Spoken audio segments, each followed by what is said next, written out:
നടിയെ ആക്രമിച്ച കേസിൽ മുഖ്യ ഗൂഢാലോചനയ്ക്കും തെളിവില്ലെന്ന് കോടതി. ദിലീപ് പ്രതിക്ക് 1.5 കോടിയുടെ കൊട്ടേഷൻ നൽകിയെന്നത് തെളിയിക്കാൻ രേഖകളില്ല. ദിലീപ് പൾസർ സുനിയെ ബന്ധപ്പെട്ടതിന്റെ രേഖകളുമില്ല, ഒന്നുമില്ല. ഗൂഢാലോചന നടന്നതായുള്ള തീയതിയും അന്വേഷണ സംഘം മാറ്റി. ദിലീപിനെതിരായ വ്യാജ ചികിത്സാരേഖ ആരോപണവും കോടതി തള്ളി. പൾസർ സുനി ദിലീപിന് ജയിലിൽ വെച്ചെഴുതിയ കത്ത് സംബന്ധിച്ച തെളിവുകളും അവ്യക്തതയുണ്ട്. പൾസർ സുനി ദിലീപിനെ കണ്ടതായി അറിയില്ലെന്ന് ഇടവേള ബാബു, മുകേഷ് എന്നിവർ മൊഴി നൽകി. മാപ്പ് സാക്ഷി വിഷ്ണു ജയിലിൽ നിന്നും നാദൃഷയെ വിളിച്ചതിനും തെളിവില്ല. CCTV ദൃശ്യങ്ങൾ തെളിവായി സ്വീകരിക്കാൻ ഉതകുന്നതല്ലെന്നും കോടതി പറഞ്ഞു. വിവരങ്ങളുമായി രേഷ്മ ചേരുന്നു. രേഷ്മ, ഇപ്പോൾ ഒരു മുഖ്യ ഗൂഢാലോചന തെളിവില്ല എന്ന ദിലീപിന് അനുകൂലമായൊരു കോടതി വിധി, ഏറ്റവും ഒടുവിൽ ലഭിക്കുന്ന ഏറ്റവും പുതിയ വിവരങ്ങൾ.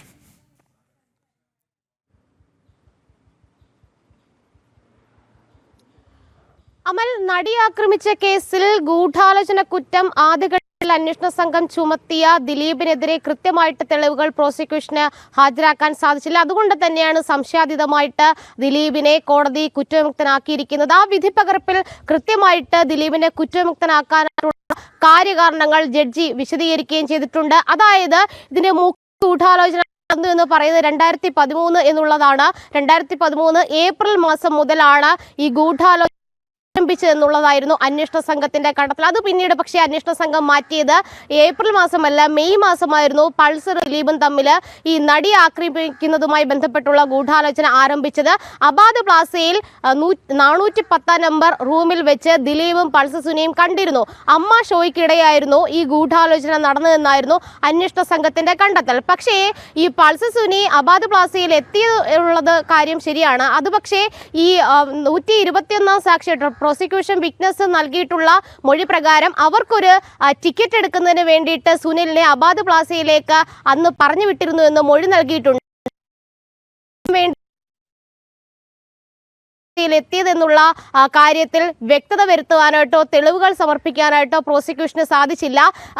ടിക്കറ്റ് എടുക്കാൻ വേണ്ടിയിട്ട് വന്നുവെന്ന് സാക്ഷി മൊഴി നൽകിയിട്ടുണ്ട്.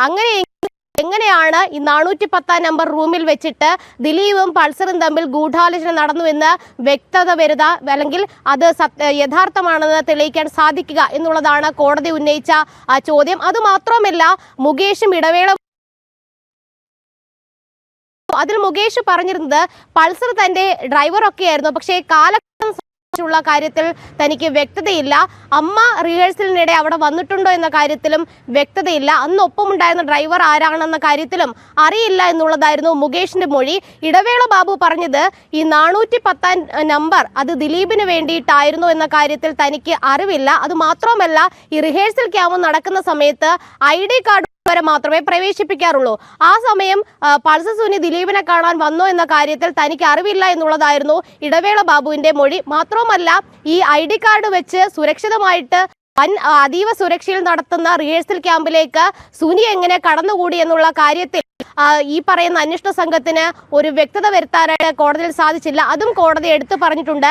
മറ്റൊന്ന്, ഈ ദിലീപിന് വേണ്ടിയിട്ട് പൾസർ സുനി ജയിലിൽ വെച്ച് എഴുതിയ കത്തിന്റെ ആധികാരികതയാണ്. അതായത് ഈ കത്തിലെ കയ്യക്ഷരവും മുന്നേ പൾസർ സുനി എഴുതിയ കത്തിലെ കയ്യക്ഷരവും തമ്മിൽ വലിയൊരു അന്തരമുണ്ട് എന്നുള്ളതാണ് കോടതിയുടെ കണ്ടെത്തൽ. അതായത് ഈ കത്ത് വളരെ മനോഹരമായിട്ട് അക്ഷരത്തെറ്റുകളോ പിശകുകളോ ഇല്ലാതെ എഴുതിയിട്ടുണ്ട്. പക്ഷേ മുന്നേ പൾസർ സുനി എഴുതിയിട്ടുള്ള കത്തിൽ വ്യാപകമായിട്ടുള്ള അക്ഷരത്തെറ്റുണ്ട്. ആ കയ്യക്ഷരവും അത്ര മനോഹരമൊന്നുമല്ല. അതുകൊണ്ട് ഈ കത്ത് എങ്ങനെ ആധികാരിക രേഖയായിട്ട് സമർപ്പിക്കാൻ സാധിക്കുമെന്നുള്ളതായിരുന്നു കോടതിയുടെ എഴുതുന്ന സമയവും ഒപ്പം തന്നെ ആ C ബ്ലോക്കിലെ ജയിലിലെ അതായത് പൾസർ കിടന്നിരുന്ന C ബ്ലോക്കിലെ CCTV ദൃശ്യത്തിലെ സമയവും തമ്മിൽ വലിയ വ്യത്യാസമുണ്ടെന്നാണ് കോടതി കണ്ടെത്തിയിരിക്കുന്നത്. ഈ CCTV രേഖകൾ, അതായത് ആ വിഷ്വൽസിന്റെ NVR സംബന്ധിച്ചുള്ള രേഖകളൊന്നും തന്നെ പ്രോസിക്യൂഷന് ഹാജരാക്കാനും സാധിച്ചില്ല. മറ്റൊന്ന് ഒരു വാദം ആയിട്ട് ഉന്നയിച്ചിരുന്നത് മാപ്പ് സാക്ഷിയായിട്ടുള്ള വിഷ്ണു. ഈ കത്ത് ഈ വിഷ്ണു നാദൃഷയെ കോയിൻ ബോക്സിൽ നിന്ന്, ജയിലിലെ കോയിൻ ബോക്സ് ഉള്ള ഫോണിൽ നിന്ന് വിളിച്ചു എന്നുള്ളതായിരുന്നു. പക്ഷേ അതിനും തെളിവുകളില്ല എന്നാണ് കോടതി കണ്ടെത്തിയിരിക്കുന്നത്. മാപ്പുസാക്ഷിയായിട്ടുള്ള വിഷ്ണു വിളിച്ച ആ ഫോണിന്റെ അടുത്തുള്ള CCTV ദൃശ്യങ്ങളുണ്ട്. പക്ഷേ അത് ആ CCTV ദൃശ്യങ്ങൾ എന്ന് പറയുന്നത് തെളിവായിട്ട് സ്വീകരിക്കാൻ ഉതകുന്നതല്ല. മറ്റൊരു പ്രധാനപ്പെട്ട ഒരു കാര്യം കൂടി പറയുന്നുണ്ട്. മാപ്പ് സാക്ഷി ഉന്നയിച്ചിട്ടുള്ള ആദ്യഘട്ടത്തിലെ ആരോപണങ്ങളും ആക്ഷേപങ്ങളും അത് തെളിവായിട്ട് സ്വീകരിക്കാൻ സാധിക്കുന്നതല്ല എന്നുകൂടി കോടതി ഈ ദിലീപിനെതിരായിട്ടുള്ള ഗൂഢാലോചന കുറ്റം തെളിയിക്കാനായിട്ട് പ്രോസിക്യൂഷന് സാധിച്ചില്ല. ബാലചന്ദ്രകുമാറിന്റെ മൊഴി അടക്കമുള്ള കാര്യങ്ങളിൽ സംശയമുണ്ട് എന്നുള്ളതാണ് കോടതിയുടെ നിരീക്ഷണം. അതുകൂടാതെ തന്നെ ഹാഷ് വാല്യൂ മാറിയതിലടക്കം കൃത്യസമയത്ത് കോടതിയെ ബോധിപ്പിക്കാനായിട്ട് അന്വേഷണ സംഘത്തിന് കഴിഞ്ഞില്ല എന്നും കോടതി കണ്ടെത്തിയിട്ടുണ്ട്. എന്തായാലും മാപ്പുസാക്ഷി നാദൃശയെ വിളിച്ചു എന്നുള്ളതും പൾസർ സുനിയുടെ അമ്മയുടെ അക്കൗണ്ടിലേക്ക് ദിലീപ് 1 ലക്ഷം രൂപ ഇട്ടുകൊടുത്തിരുന്നു എന്നുള്ള കാര്യത്തിലും തെളിവുകളൊന്നും തന്നെ ഇല്ല. സുനിയുടെ അമ്മയുടെ അക്കൗണ്ടിലേക്ക് 1 ലക്ഷം രൂപ എത്തിയിട്ടുണ്ട്, പക്ഷെ അത് ദിലീപ് കൊടുത്തതെന്നാണ് എന്നുള്ള പ്രോസിക്യൂഷന്റെ വാദം സാധൂകരിക്കുന്ന തെളിവുകളൊന്നും തന്നെ ഇല്ല എന്നുള്ളതാണ്. CDR രേഖകൾ അടക്കം ഹാജരാക്കാനായിട്ട് പ്രോസിക്യൂഷൻ സാധിച്ചില്ല. ഹാജരാക്കിയ CDR, അതായത് CCTV ദൃശ്യങ്ങൾ എന്ന് പറയുന്നത് കൃത്യമായിട്ട് ജയിലിലെ രജിസ്റ്ററിൽ രേഖപ്പെടുത്തേണ്ടതുണ്ട്. പക്ഷേ ജയിലിലെ CCTVയുടെ മെയിൻ്റനൻസ് സംബന്ധിച്ചുള്ള രജിസ്റ്ററിൽ ഇക്കാര്യങ്ങളൊന്നും തന്നെ രേഖപ്പെടുത്തിയിട്ടില്ല. അതുകൊണ്ട് തന്നെ അതൊരു ആധികാരിക രേഖയായിട്ട് സ്വീകരിക്കാൻ സാധിക്കില്ല എന്നുള്ളതാണ് കോടതി സ്വീകരിച്ചിട്ടുള്ള നിലപാട്. എന്തായാലും മുഖ്യ ഗൂഢാലോചന നടന്നു എന്ന് പറയുന്ന അബാദ് പ്ലാസയിൽ 410 നമ്പർ റൂമിൽ ദിലീപും പൾസർ സുനിയും തമ്മിൽ ഗൂഢാലോചന നടന്നുവെന്നോ തമ്മിൽ കണ്ടിരുന്നോ എന്ന കാര്യത്തിൽ തെളിവുകളൊന്നും തന്നെ ഇല്ല, സാക്ഷിമൊഴികളും ഇല്ല. മറ്റൊന്ന്, സുനി അവിടെ എത്തിയിട്ടുണ്ടെങ്കിൽ തന്നെ ടിക്കറ്റ് വാങ്ങിക്കാനാണ് എന്നുള്ള സാക്ഷിയുടെ മൊഴിയുണ്ട്. പക്ഷേ ദിലീപിനെ കാണാനായിട്ടാണ് എത്തിയെന്നുള്ള കാര്യത്തിൽ പ്രോസിക്യൂഷന്റെ വാദത്തിന് സാധൂകരിക്കുന്ന രേഖകൾ ഒന്നും തന്നെ കിട്ടിയിട്ടുമില്ലെന്നാണ് കോടതി പറഞ്ഞിട്ടുള്ളത്. എന്തായാലും ഈ പൾസർ ഒരു കണ്ടെത്തലിലേക്ക് കോടതി എത്തുന്നുണ്ട്.